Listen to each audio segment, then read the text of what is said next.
Why? Now, the fish and the vegetables were all served in large platters, and each one of us helped ourselves. Therefore, if any poison were in the food, we'd all be sick. But the strawberries, Mark. See here, Alden, are you suggesting... Wait a minute. We're just following this through logically. The strawberries were put on the table in separate dishes. The poison could have been slipped into Letty's plate in the kitchen. Alden, you have no right to accuse me of this. Why, you're fixing up a case against me. I'm doing nothing of the sort. In any event, I think you might worry less about your own skin and more about Letty. Thanks. I think I can take care of my own wife. Nevertheless, I suggest you get someone to help you. I'm perfectly well able to nurse her myself. If I were you, I'd have someone else as well. I'll send Mrs. Halstead over from town. She's an experienced, practical nurse. What I've always appreciated about you, Philip, is the way you mind your own business. I'll be going now. Mrs. Halstead will be along as soon as I can get her.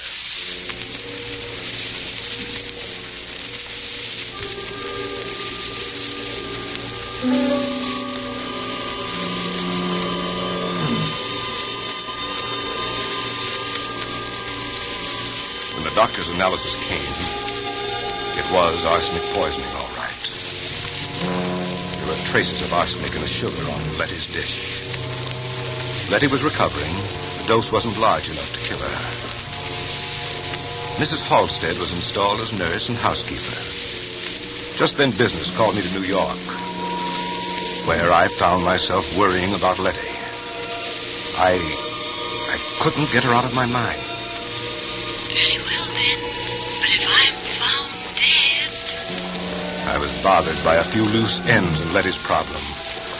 The sort of questions that would occur to a legal mind. So I decided to spend an evening in the reference room of the law library among the files, where I found out enough about Mark and Letty Taylor to send me racing back to the Cape. And I knew I had to hurry if I was to prevent a devilish murder.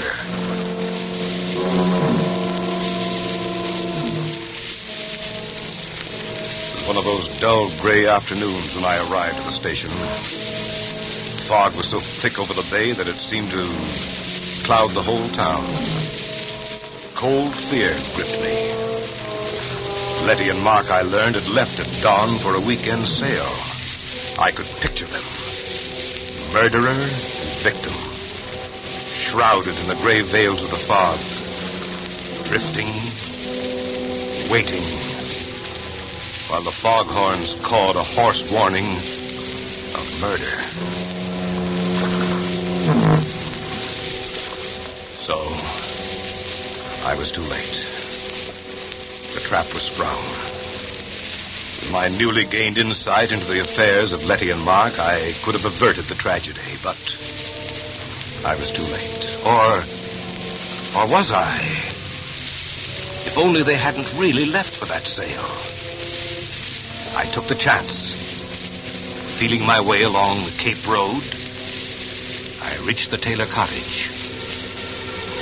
Nobody was there. Then I heard noises in the boathouse. I crept down the slope and listened.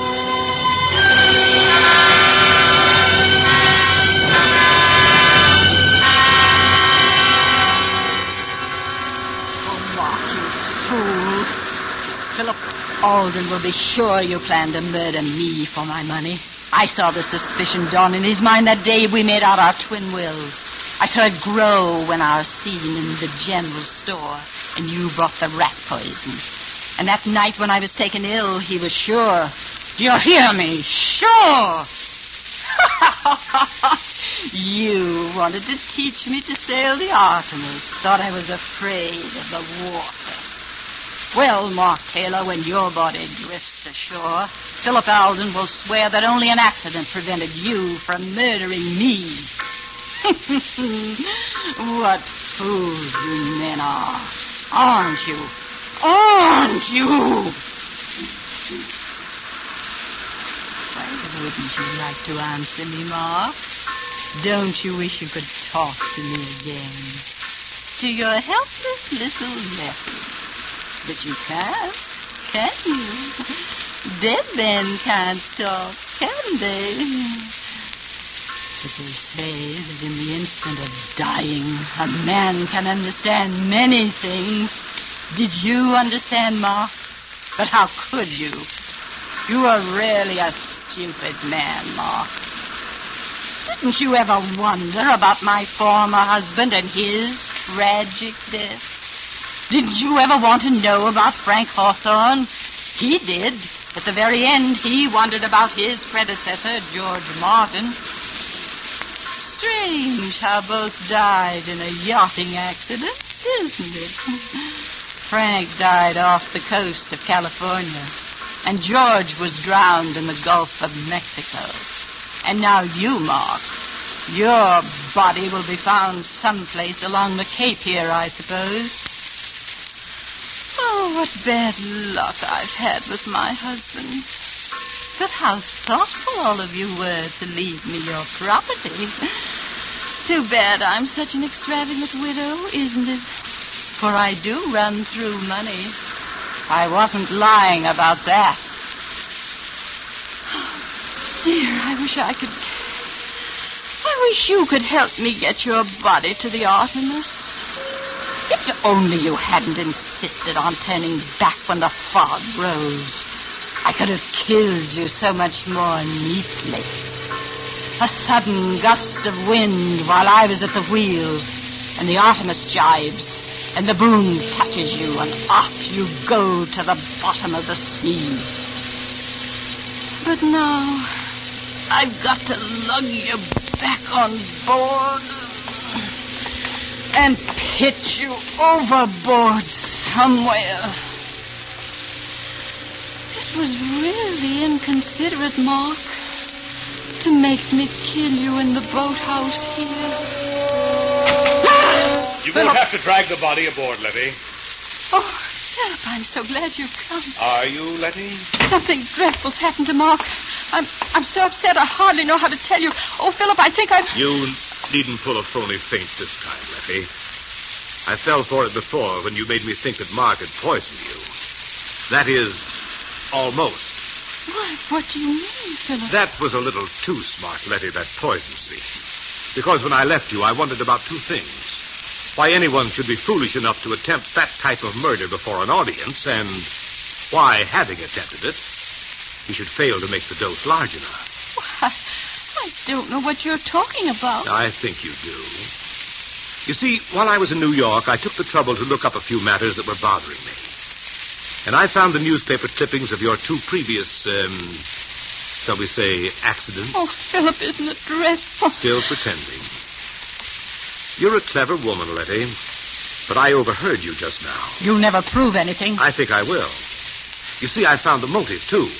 It was marry for money, marry for murder, wasn't it? I wouldn't try to run away, Letty. I brought a gun.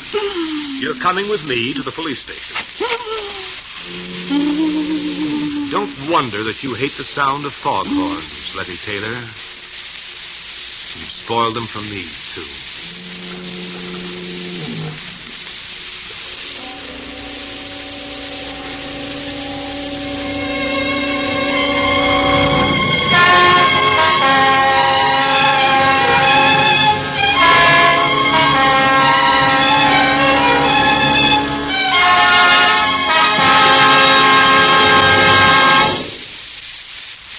And so closes Marry for Murder, starring Lillian Gish with Ray Collins and Bramwell Fletcher.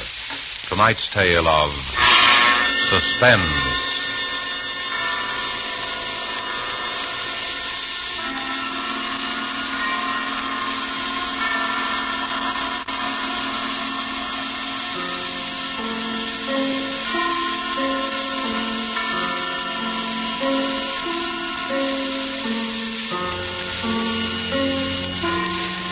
This is your narrator, the man in black, who conveys to you Columbia's invitation to spend this half hour in suspense with us again next week, same time, when Virginia Bruce and John Loder will star in the Dorothy B. Hughes suspense thriller, The Cross-Eyed Bear. The producer of these broadcasts is William Spear, who, with Ted Bliss, the director, Bernard Herrmann and Lucien Marowik, conductor and composer, and Walker T. Field, the author, collaborated on tonight's Suspense.